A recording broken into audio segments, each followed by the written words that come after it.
This weekend, the major Wavelength 2024 went down in Maryland. It had many of the world's best, including but not limited to Zane, Mango, Hbox, Aklo, Jmook, Moki, Joshman, and Spark. There weren't any huge upsets outside of top 16, with the only one making a lasting impact on the bracket being SFOP beating Aklo in a Game 5 set right before top 16. Besides that, every single one of the top 8 seeds made it to top 16 winner's side.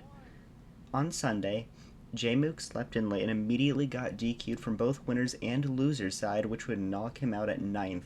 However, since both losses were DQ losses, I doubt this event will leave a lasting impact on his yearly ranking. In winners' quarters, the matches were Zane versus Joshman, SFOP versus Jmook, who, as previously mentioned, DQ'd, Mango versus Spark, and Hbox versus Moki. In losers round 1, we had Kem versus J-Salt, Aklo versus Zanya, Faust versus Lucky, and Bekvin versus GooseCon, who I personally had never even heard of before this event. In winners, Zane would beat Joshman, but not before Joshman would manage to take a game off of the best player in the world. Jmook's DQ would allow SFOP a free path into winner side top 8. Spark would take Game 1 over Mango and had a lead in Game 2, which made a lot of the Mango Nation nervous.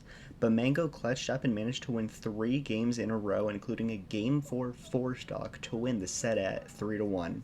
Finally, Hbox would manage to 3-0 Moki in a matchup that seemed to be very Moki favored, with their set count this year being 2-1 in Moki's favor. Down in losers, Kem made quick work of J-Salt in a 3-0 before losing to Moki 3-1. Similarly, Aklo 3-0'd Zanya, but managed to make top 8 through losers by 3-0ing Spark. In the closest set of top 16 so far, Lucky would narrowly defeat Faust 3-2 before getting a DQ win on Jmook, thus making top 8 through losers. Much like most of the other sets in losers, Bekvin would quickly 3-0 GooseCon, but then, like Kem, would fall 3-1 against Joshman, meaning out of everyone who made top 16, J-Salt, Faust, GooseCon, and Zanya got 13th, and Kem, Spark, Jmook, and Bekvin would get 9th. Moving into top 8 losers round 1, both sets being Lucky versus Joshman and Aklo versus Moki would go to a Game 5 situation, with Lucky managing to beat the 11th best player in the world, and Aklo beating Moki in a run-back from Eggdog Invitational. Over in winners semis, Zane would make quick work of SFOP in a 3-0 set, and Hbox getting a 3-0 win over his arch nemesis of the entire game's lifespan in Mango. This would eliminate Joshman and Moki at 7th. Moving into losers quarters, it was pretty clear Mango would beat Lucky. However, in a stunning turn of events, Mango's longtime friend and employee Lucky would run away with it in a dominant 3-0 fashion. On the other side of losers quarters, we had SFOP versus Aklo, the run back from the only big upset of winners before top 16. This time, however, Aklo would manage to beat SFOP in a 3-1, eliminating SFOP and Mango at 5th. In losers semis, Aklo and Lucky would put on a light show with their shines, taking stock after stock, and it would come down to a decisive Game 5 last stock, but in the end, Aklo managed to beat Lucky, ending his Cinderella run at 4th place. In winners finals, Zane would narrowly manage to beat Hbox in a 3-2 set, where Hbox had an easy edgeguard in Game 4 up 2-1, but just didn't hold on to ledge quite long enough. Hbox would take a very unconventional approach by going to Yoshi's in Game 5, which is widely known as the worst stage for Jigglypuff against Marth. This risky pick wouldn't pay off, as Zane 2-stocked Hbox, meaning Hbox would just barely miss a Grand's winner side for the second time in 3 tournaments, with the other one being Eggdog Invitational in September. With Aklo sitting in losers finals, everyone knew the road ahead of both Hbox and Aklo would be a tough one. They would both have to beat the best player in the world in 2 sets in a row, which has proven to be absurdly difficult for everybody in the world except AMSA.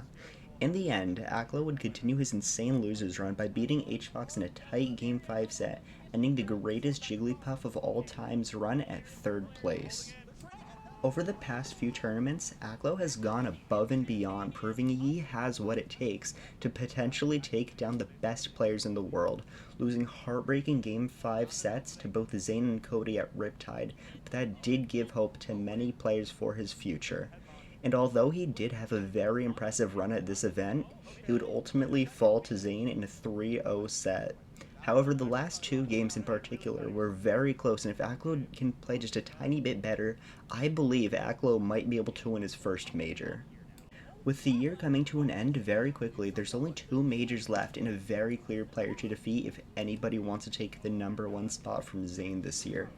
The only other player who can possibly get first for this year is likely not even going to one of them, meaning it's pretty much over. The only way I can see it being any different is if Zayn just has horrible losses at both of them and Cody doesn't drop a single set at Doe Park on the grass.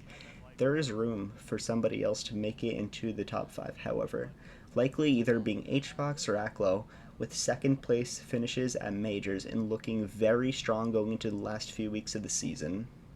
That is going to wrap up today's video, and if you enjoyed, please like and subscribe. It helps a lot considering I'm just now thinking about actually going into YouTube, as one of my recent videos actually did very well.